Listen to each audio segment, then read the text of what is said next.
7 सूर्यवंशी राजा अरुण द्वारा राजकुमार सत्यव्रत का त्याग। सत्यव्रत का वन में भगवती जगदम्बा के मंत्र जप में रत होना। व्यास जी बोले, हे जन्मेजय, वे महाराज माधाता सत्यप्रतिज्ञ तथा चक्रवर्ती नरेश हुए। उन राजाधिराज ने संपूर्ण पृथ्वी को जीत लिया था। 1 उनके भय से त्रस्त होकर सभी दस्यु लुटेरे पर्वतों की गुफाओं में छिप गए थे। इसी कारण इंद्र ने इन्हें त्रसदस्यु इस नाम से विख्यात कर दिया।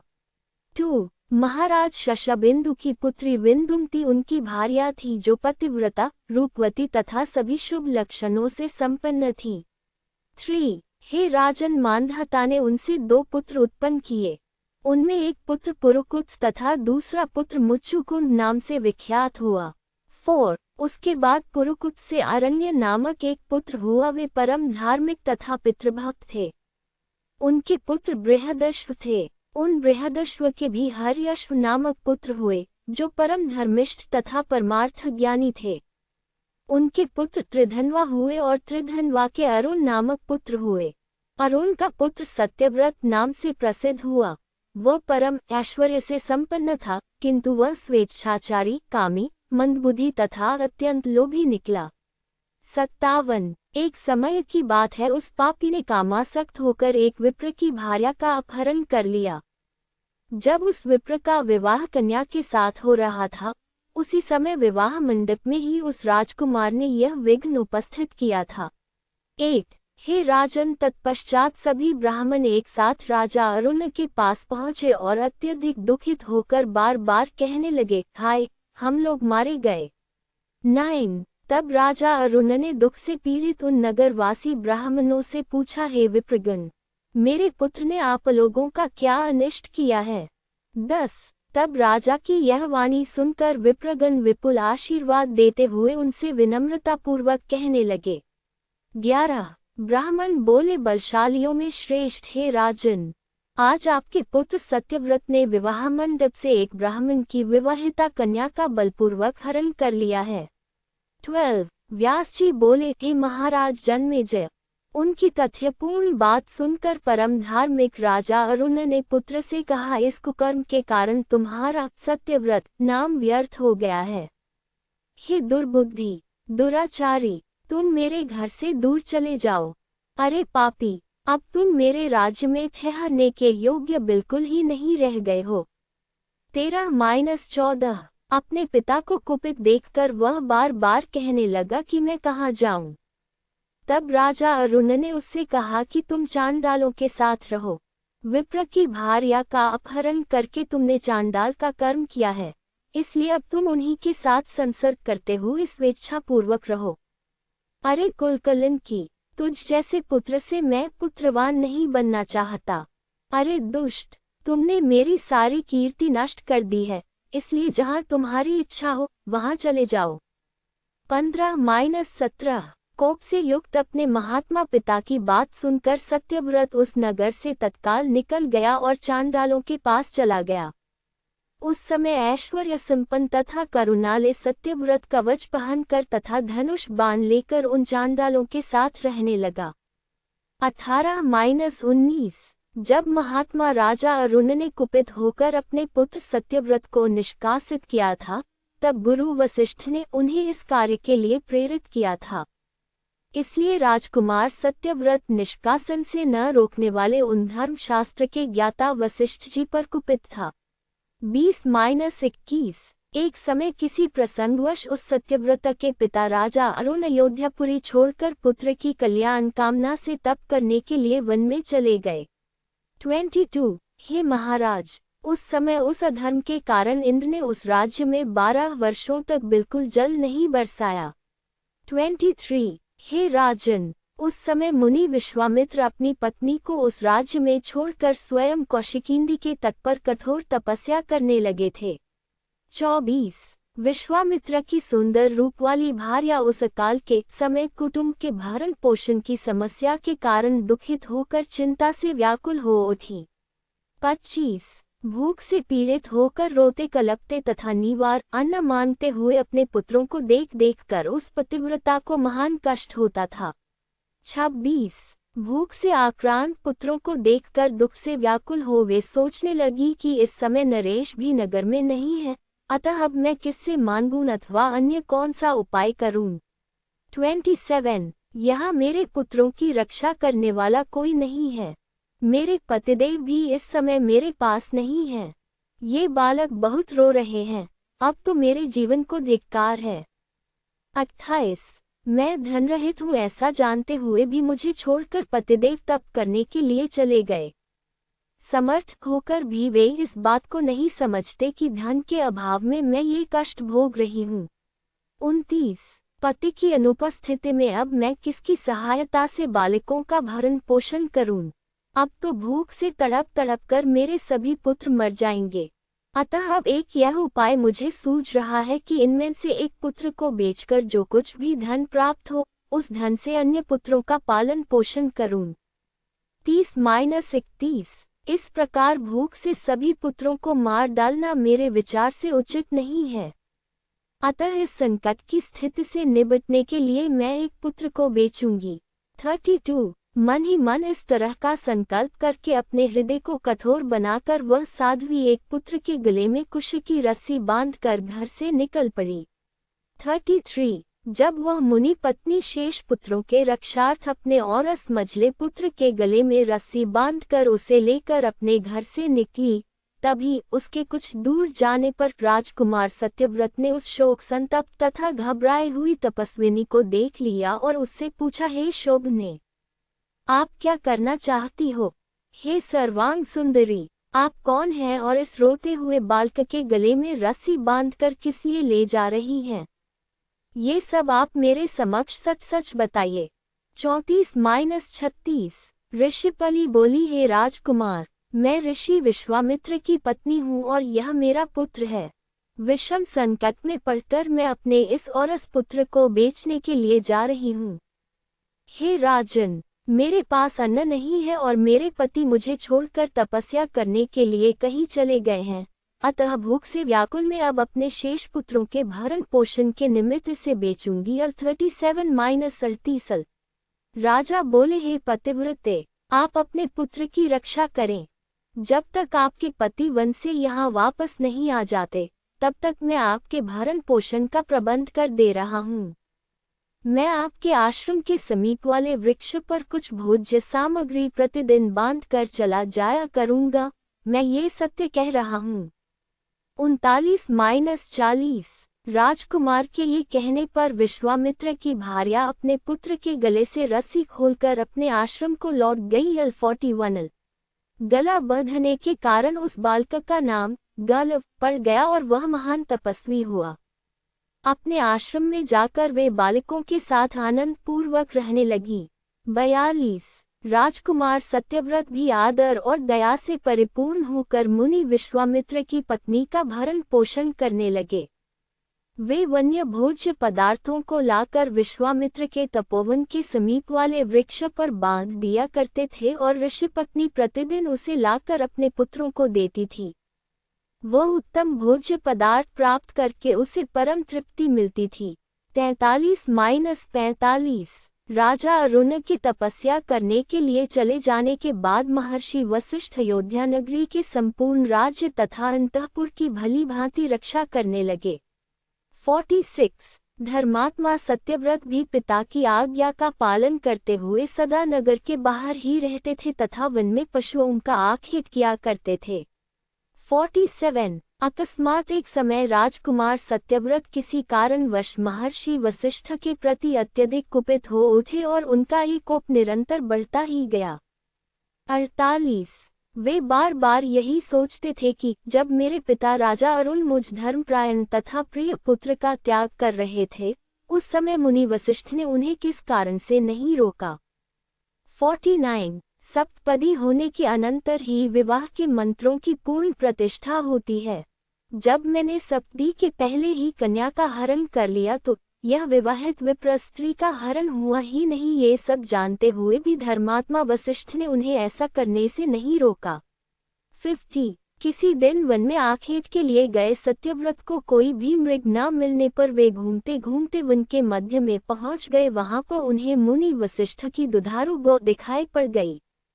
भूख से पीड़ित रहने तथा मुनि वशिष्ठ पर कुपित होने के कारण अज्ञानपूर्वक राजकुमार सत्यव्रत ने एक दस्यु की भांति उसका वध कर डाला। सत्यव्रत ने मेरी दुधारू गाय को मार डाला है।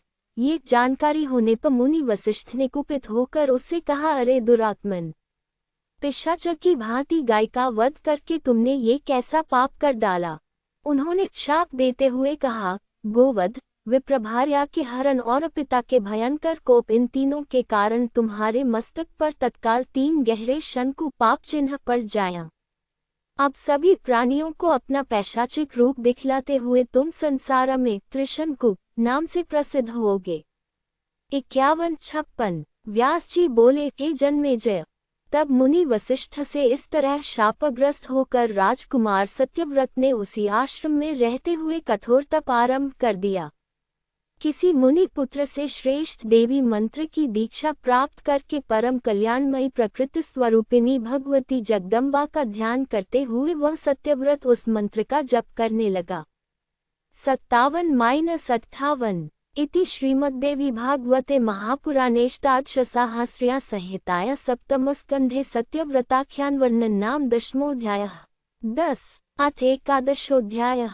भगवती जगदम्बा की कृपा से सत्यव्रत का राज्याभिषेक और राजा अरुण द्वारा उन्हें नीतिशास्त्र की शिक्षा देना। जन्मेजय बोले, हे महामते, वशिष्ठ जी द्वारा शापित वह राजकुमार त्रिशंकु उस शाप से किस प्रकार मुक्त हुआ, उसे मुझे बताइए। 1 व्यास जी बोले, हे राजन, इस प्रकार शापग्रस्त सत्यव्रत पिशाचत्व को प्राप्त हो गए।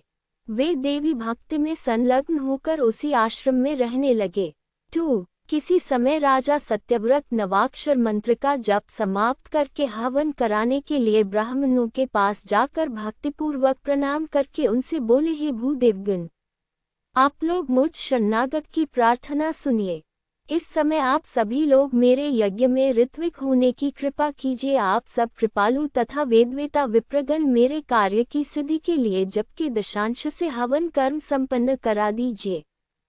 हे ब्रह्मविदों में श्रेष्ठ विप्रगण, मेरा नाम सत्यव्रत है, मैं एक राजकुमार हूँ। मेरे सर्वविद सुख के लिए आप लोग मेरा ये कार्य संपन्न कर दें। 3-6 ये सुनकर ब्राह्मणों ने उस राजकुमार से कहा, अपने गुरु से शापग्रस्त होकर इस समय तुम पिशाच बन गए हो, इसलिए वेदों पर अधिकार न रहने के कारण तुम यज्ञ करने के योग्य नहीं हो। तुम सभी लोकों में निंद्य पैशाचिकता से ग्रस्त हो चुके हो। 7-8 व्यास जी बोले, हे राजन, उनकी बात सुनकर राजा अत्यंत दुखित हुए। वे सोचने लगे, मेरे जीवन को धिक्कार है, अब मैं वन में रहकर क्या करूं? पिता ने मेरा परित्याग कर दिया है, गुरु ने मुझे घोर शाप दे दिया है, राज्य से च्युत हो गया हूं और पैशाचिकता से ग्रस्त हो चुका हूं, तो ऐसी स्थिति में मैं क्या करूं? 9-10 तत्पश्चात उस राजकुमार ने लकड़ियों से बहुत बड़ी चिता तैयार करके उसमें प्रवेश करने का विचार करते हुए भगवती चंडिका का स्मरण किया। 11 भगवती महामाया का स्मरण करके उसने चिता प्रज्वलित की और स्नान करके उसमें प्रविष्ट होने के लिए दोनों हाथ जोड़कर चिता के सामने खड़ा हो गया। 12 राजकुमार सत्यव्रत मरने हेतु उद्यत है, ऐसा जानकर भगवती जगदम्बा उनके सामने आकाश में प्रत्यक्ष स्थित हो गईं। हे महाराज, सिंह पर आरूढ़ वे देवी राजकुमार को दर्शन प्रदान करके मेघ के समान गंभीर वाणी में उनसे कहने लगी। 13-14 देवी बोली, हे साधो, आप ये दुष्प्रयास क्यों कर रहे हैं? इस तरह अग्नि में देह त्याग मत कीजिए। हे महाभाग, आप स्वस्थचित हो जाइए। आपके वृद्ध पिता आपको राज्य सौंपकर तपस्या के लिए वन में जाने वाले हैं। हे वीर, शोक का त्याग कीजिए। हे राजन, आपके पिता के मंत्रीगण आपको ले जाने के लिए परसों आएंगे। मेरी कृपा के प्रभाव से आपके पिताजी राज सिंहासन पर आपका अभिषेक करके कामना पर विजय प्राप्त कर ब्रह्मलोक के लिए प्रस्थान करेंगे, ये सुनिश्चित है। 15-17 व्यास जी बोले, राजकुमार से ऐसा कहकर देवी वहीं पर अंतर्धान हो गईं। तब राजकुमार सत्यव्रत ने चिता में जलकर मरने का विचार छोड़ दिया। 18 तत्पश्चात महात्मा नारद जी ने अयोध्या में आकर आरंभ से लेकर सत्यव्रत का सारा वृतांत राजा अरुण से कह दिया। 19 अपने पुत्र की उस प्रकार की जलकर मरने की चेष्टा सुनकर राजा अत्यंत दुखीचित होकर तरह तरह की बात सोचने लगे। 20 पुत्र के शोक में निमग्न धर्मात्मा राजा अरुण ने मंत्रियों से कहा, आप लोग मेरे पुत्र के द्वारा की गई अत्यंत भीषण चेष्टा के विषय में जान गए हैं। मैंने अपने बुद्धिमान पुत्र सत्यव्रत का वन में त्याग कर दिया था। परमार्थ का ज्ञान रखने वाला वह पुत्र यद्यपि राज्य का अधिकारी था, फिर भी मेरी आज्ञा से वह तत्काल वन चला गया। मेरा वह क्षमाशील पुत्र धनहीन होकर अभी उसी वन में देवी की उपासना में रत होकर रह रहा है। वशिष्ठ जी ने उसे शाप दे दिया है और पिशाचतुल्य बना दिया है। 21-23 दुख से संतप्त वह सत्यव्रत आज अग्नि में प्रवेश करने को तत्पर हो गया था, किंतु भगवती ने उसे ऐसा करने से मना कर दिया। इस समय वह वहीं पर स्थित है।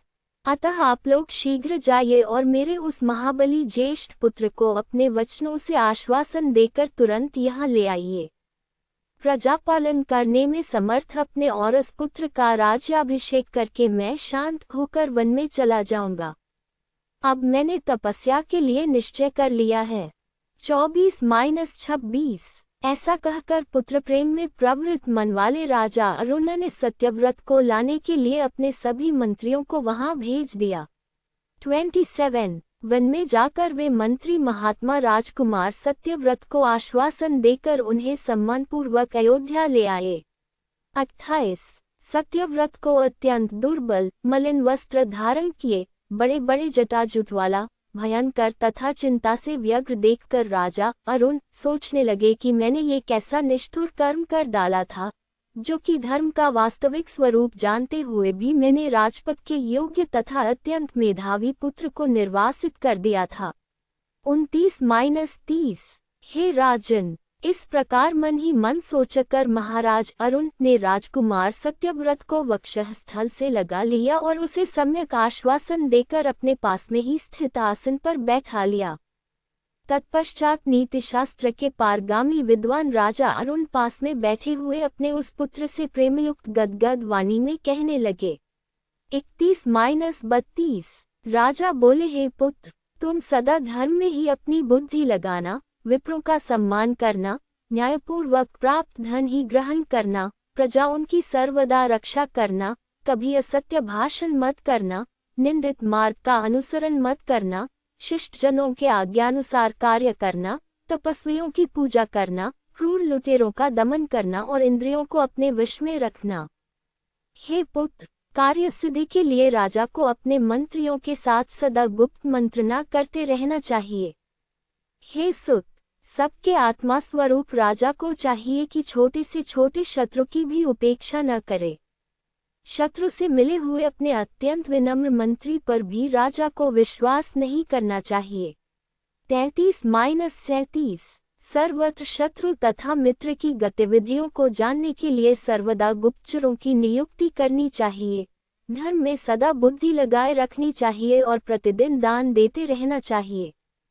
नीरस संभाषण नहीं करना चाहिए, दुष्टों की संगति का त्याग कर देना चाहिए, विविध यज्ञानुष्ठान करते रहना चाहिए और महर्षियों की सदा पूजा करनी चाहिए।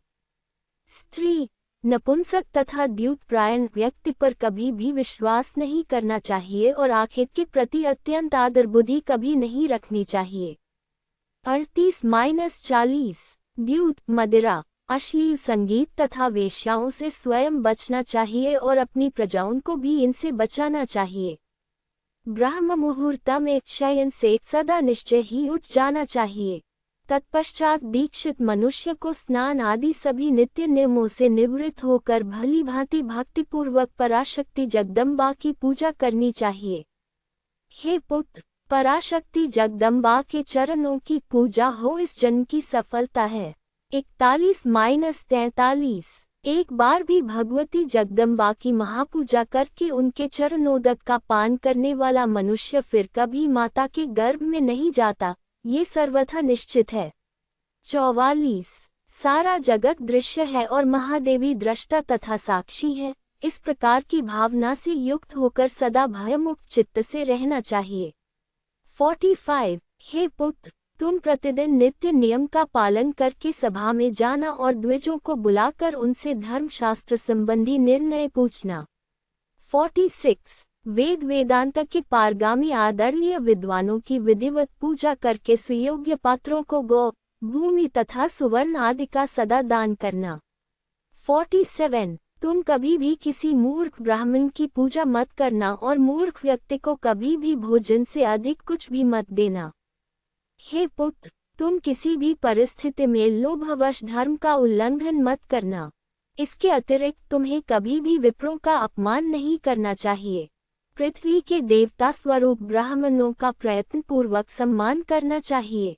क्षत्रियों के एकमात्र आधार ब्राह्मण ही है, इसमें संदेह नहीं है। 48-50 जल से अग्नि की, ब्राह्मण से क्षत्रिय की और पत्थर से लोहे की उत्पत्ति हुई है। उनका सर्वत्रगामी तेज अपनी ही योनि में शांत होता है। अतः ऐश्वर्य की इच्छा रखने वाले राजा को विशेष रूप से विनम्रतापूर्वक दान के द्वारा ब्राह्मणों का सत्कार करना चाहिए। राजा को चाहिए कि वह धर्मशास्त्र के अनुसार दंड नीति का पालन करे और न्याय से उपार्जित धन का निरंतर संग्रह करे। 51-53 इति श्रीमद्देवी भागवते महापुराणेष्टादशसाहस्र्या संहिताया सप्तमस्कन्धे सत्यव्रताया राजनीत्युपदेशवर्णन नामेकादशोऽध्यायः।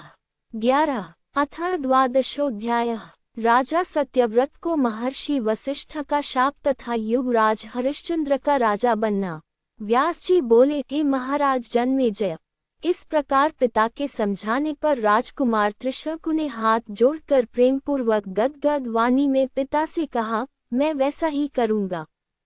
1 तत्पश्चात महाराज अरुण ने वेदशास्त्र के पारगामी विद्वान तथा मंत्रवेता ब्राह्मणों को बुलाकर अभिषेक की सारी सामग्रियां तुरंत एकत्र कराए और संपूर्ण तीर्थों का जल मंगाकर तथा सभी मंत्रियों, सामंतों और नरेशों को बुलाकर शुभ दिन में उस राजकुमार को विधिपूर्वक श्रेष्ठ राज्यासन पर आसीन कर दिया।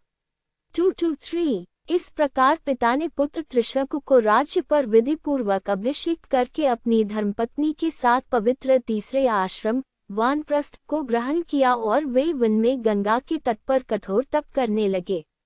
4-5 आयु समाप्त हो जाने पर वे स्वर्ग को चले गए।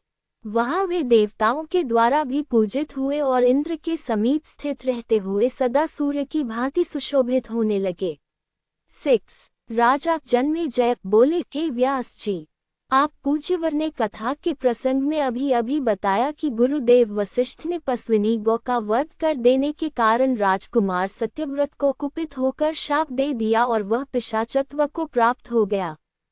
हे प्रभो, तदनंतर पैशाचिकता से उसका कैसे उद्धार हुआ, इस विषय में मुझे संशय हो रहा है। शापग्रस्त मनुष्य सिंहासन के योग्य नहीं होता। सत्यव्रत के दूसरे किस कर्म के प्रभाव से मुनि वशिष्ठ ने उसे अपने शाप से मुक्त कर दिया? हे विप्रर्षे, शाप से मुक्ति का कारण बताइए और मुझे ये भी बताइए कि वैसे निंद्य आकृति वाले पुत्र को उसके पिता राजा अरुण ने अपने घर वापस क्यों बुला लिया? 7-10 व्यास जी बोले, हे राजन, मुनि वशिष्ठ के द्वारा शापित वह सत्यव्रत तत्काल पैशाचिकता को प्राप्त हो गया। इसके फलस्वरूप वह कुरूप, दुर्धर्ष तथा सभी प्राणियों के लिए भयंकर हो गया। किंतु हे राजन, जब उस सत्यव्रत ने भक्तिपूर्वक भगवती की उपासना की, तब भगवती ने प्रसन्न होकर क्षण भर में उसे दिव्य शरीर वाला बना दिया। 11-12 भगवती के कृपारूपी अमृत से उसकी पैशाचिकता समाप्त हो गई और उसका पाप विनष्ट हो गया। अब वह पापरहित तथा अति तेजस्वी हो गया। 13 भगवती की कृपा से वशिष्ठ जी भी प्रसन्नचित हो गए और उसके पिता अरुण भी प्रेम से परिपूर्ण हो गए। 14 पिता के मृत हो जाने पर धर्मात्मा राजा सत्यव्रत राज्य पर सम्यक शासन करने लगा। वह अनेक प्रकार के यज्ञों द्वारा देवेश्वरी सनातनी भगवती की उपासना में तत्पर रहने लगा। 15 उस त्रिशंकु सत्यव्रत के पुत्र हरिश्चंद्र हुए। जो शास्त्रोक्त शुभ लक्षणों से संपन्न तथा परम सुंदर स्वरूप वाले थे। 16 कुछ समय के बाद राजा त्रिशंकु ने अपने पुत्र हरिश्चंद्र को युवराज बनाकर मानव शरीर से ही स्वर्ग सुख भोगने का निश्चय किया। 17 तब राजा त्रिशंकु वशिष्ठ के आश्रम में गए और उन्हें विधिवत प्रणाम करके दोनों हाथ जोड़कर प्रसन्नतापूर्वक उनसे यह वचन कहने लगे। 18 राजा बोले, हे ब्रह्मपुत्र, हे महाभाग, हे सर्वमंत्र विशारद, हे तापस, आप प्रसन्नतापूर्वक मेरी प्रार्थना सुनने की कृपा कीजिए। अब स्वर्गलोक का सुख भोगने की इच्छा मेरे मन में उत्पन्न हुई है। अप्सराओं के साथ रहने, नंदनवन में क्रीड़ा करने तथा देव गंधर्वों का मधुर गीत सुनने आदि दिव्य भोगों को मैं इसी मानव शरीर से भोगना चाहता हूँ। 19-21 हे महामुने, आप शीघ्र ही मुझसे ऐसा यज्ञ संपन्न कराइए जिससे मैं इसी मानव शरीर से स्वर्गलोक में निवास कर सकूं। हे मुनिश्रेष्ठ, आप सर्वसमर्थ हैं, अतः मेरा ये कार्य अब पूर्ण कर दीजिए। यज्ञ संपन्न कराकर मुझे अत्यंत दुर्लभ देवलोक की प्राप्ति करा दीजिए। 22-23 वशिष्ठ जी बोले, हे राजन, मानव शरीर से स्वर्गलोक में निवास अत्यंत दुर्लभ है। मरने के पश्चात ही पुण्य कर्म के प्रभाव से स्वर्ग की सुनिश्चित प्राप्ति कही गई है। अतः हे सर्वज्ञ, तुम्हारे इस दुर्लभ मनोरथ को पूर्ण करने में मैं डर रहा हूँ। जीवित प्राणी के लिए अप्सराओं के साथ निवास दुर्लभ है। अतः हे महाभाग, आप अनेक यज्ञ कीजिए, मृत्यु के अनंतर आप स्वर्ग प्राप्त कर लेंगे। 24-25 व्यास जी बोले, हे राजन, वशिष्ठ जी का यह वचन सुनकर अत्यंत उदास मन वाले राजा त्रिशंकु ने पहले से ही कुपित उन मुनिव वशिष्ठ से कहा, हे ब्राह्मण, यदि आप अभिमानवश मेरा यज्ञ नहीं कराएंगे तो मैं किसी दूसरे को अपना पुरोहित बनाकर इसी समय यज्ञ करूंगा। 26-27 उनका यह वचन सुनते ही वशिष्ठ जी ने क्रोधित होकर राजा को शाप दे दिया, हे दुर्बुद्धि, चांडाल हो जाओ, इसी शरीर से तुम अभी नीच योनि को प्राप्त हो जाओ। स्वर्ग को नष्ट करने वाले तथा सुरभि के वधा के दोष से युक्त हे पापिष्ठ, विप्र की भार्या का हरण करने वाले तथा धर्म मार्ग को दूषित करने वाले हे पापी, मरने के बाद भी तुम किसी प्रकार स्वर्ग नहीं प्राप्त कर सकते। 28-30 व्यास जी बोले, हे राजन, गुरु वशिष्ठ के ऐसा कहते ही त्रिशंकु तत्क्षण उसी शरीर से चांडाल हो गए। उनके रत्न में कुंडल उसी क्षण पत्थर हो गए तथा शरीर में लगा हुआ सुगंधित चंदन दुर्गंध युक्त हो गया। उनके शरीर पर धारण किए हुए दिव्य पीताम्बर कृष्ण वर्ण के हो गए। महात्मा वशिष्ठ के शाप से उनका शरीर गजवल जैसा धूमिल हो गया। 31-33 हे राजन, भगवती के उपासक मुनि वशिष्ठ के रोष के कारण ही त्रिशंकु को ये फल प्राप्त हुआ। इसलिए भगवती जगदम्बा के भक्त का कभी भी अपमान नहीं करना चाहिए। मुनिश्रेष्ठ वशिष्ठ बड़ी निष्ठा के साथ गायत्री जप में संलग्न रहते थे। 34-35 हे राजन, उस समय अपना कलंकित शरीर देखकर राजा त्रिशंकु अत्यंत दुखित हुए। इस प्रकार दीन दशा को प्राप्त वे राजा घर नहीं गए, अपितु जंगल की ओर चले गए। 36 शोक संतप्त वे त्रिशंकु दुखित होकर सोचने लगे, अब मैं क्या करूं और कहाँ जाऊं? मेरा शरीर तो अत्यंत निंदित हो गया। मुझे ऐसा कोई उपाय नहीं सूझ रहा है जिससे मेरा दुख दूर हो सके। यदि मैं आज घर जाता है तो मुझे इस स्वरूप में देखकर पुत्र को महान पीड़ा होगी और भार्या भी मुझे चांडाल के रूप में देखकर स्वीकार नहीं करेगी। इस प्रकार के चांडाल रूप वाले मुझ निंद्य को देखकर मेरे मंत्रीगण तथा जाति वाले भी आदर नहीं करेंगे और भाई बंधु भी संग में नहीं रहेंगे। इस प्रकार सभी लोगों के द्वारा परित्यक्त किए जाने वाले मेरे लिए तो जीने की अपेक्षा मर जाना ही अच्छा है। अतः अब मैं विष खाकर, जलाशय में कूदकर या गले में फांसी लगाकर देह त्याग कर दूं अथवा विधिवत प्रज्वलित अग्नि में अपने देह को जला डालूं या फिर अनशन करके अपने कलंकित प्राणों का त्याग कर दूं।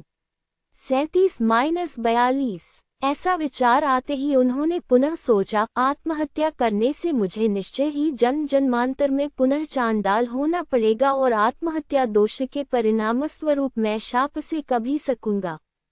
43 मुक्त नहीं हो। ऐसा सोचने के बाद राजा ने अपने मन में पुनः विचार किया कि इस समय मुझे किसी भी स्थिति में आत्महत्या नहीं करनी चाहिए, अपितु वन में रहकर मुझे अपने द्वारा किए गए कर्म का फल इसी शरीर से भोग लेना चाहिए, क्योंकि इससे इस कुकर्म का फल सर्वथा समाप्त हो जाएगा। 44-45 भोग से ही प्रारब्ध कर्मों का क्षय होता है, अन्यथा इनका क्षय नहीं होता।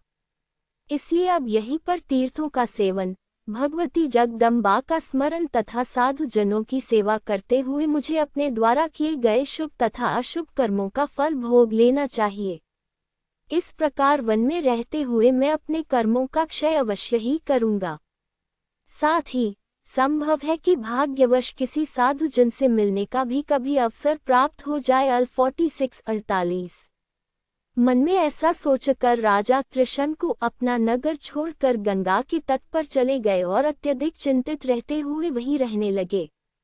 49 उसी समय पिता के शाप का कारण जानकर राजा हरिश्चंद्र अत्यंत दुखित हुए और उन्होंने अपने मंत्रियों को पिता त्रिशंकु के पास भेजा। 50 मंत्रीगण वहां शीघ्र पहुंचकर बार बार दीर्घ श्वास ले रहे चांडाल की आकृति वाले राजा त्रिशंकु को प्रणाम कर विनम्रतापूर्वक उनसे बोले, हे राजन, आपके पुत्र हरिश्चंद्र की आज्ञा से यहाँ आए हुए हम लोगों को आप मंत्री समझिए। हे महाराज, आपके पुत्र युवराज हरिश्चंद्र ने हमसे जो कहा है उसे आप सुनिए। आप लोग मेरे पिता राजा त्रिशंकु को सम्मानपूर्वक यहाँ ले आइए। 51-53 अतः हे राजन, अब आप सारी चिंता छोड़कर अपने राज्य वापस लौट चलिए। वहां सभी मंत्रीगण तथा प्रजाजन आपकी सेवा करेंगे। 54 हम लोग भी गुरु वशिष्ठ को प्रसन्न करेंगे, जिससे वे आपके ऊपर दया करें। प्रसन्न हो जाने पर वे महान तेजस्वी आपका कष्ट अवश्य दूर कर देंगे। 55 हे राजन, इस प्रकार आपके पुत्र ने बहुत प्रकार से कहा है, अतः अब शीघ्रतापूर्वक अपने घर लौट चलने की कृपा कीजिए। 56 व्यास जी बोले, हे जन्मेजय, उनकी बात सुनकर चांडाल की आकृति वाले राजा त्रिशंकु ने अपने घर चलने का कोई विचार मन में नहीं किया। उस समय राजा ने उनसे कहा, हे सचिवगण, आप लोग नगर को लौट जाइए और हे महाभाग, वहां जाकर हरिश्चंद्र से मेरे शब्दों में कह दीजिए, हे पुत्र, मैं नहीं आऊंगा। तुम अनेकविध यज्ञों के द्वारा ब्राह्मणों का सम्मान करते हुए तथा देवताओं की पूजा करते हुए सदा सावधान होकर राज्य करो। 57-59 हे सचिवगण, महात्माओं के द्वारा सर्वथा निंदित इस चांडाल वेश से अब मैं अयोध्या नहीं जाऊंगा। आप सभी लोग यहाँ से शीघ्र लौट जाइए।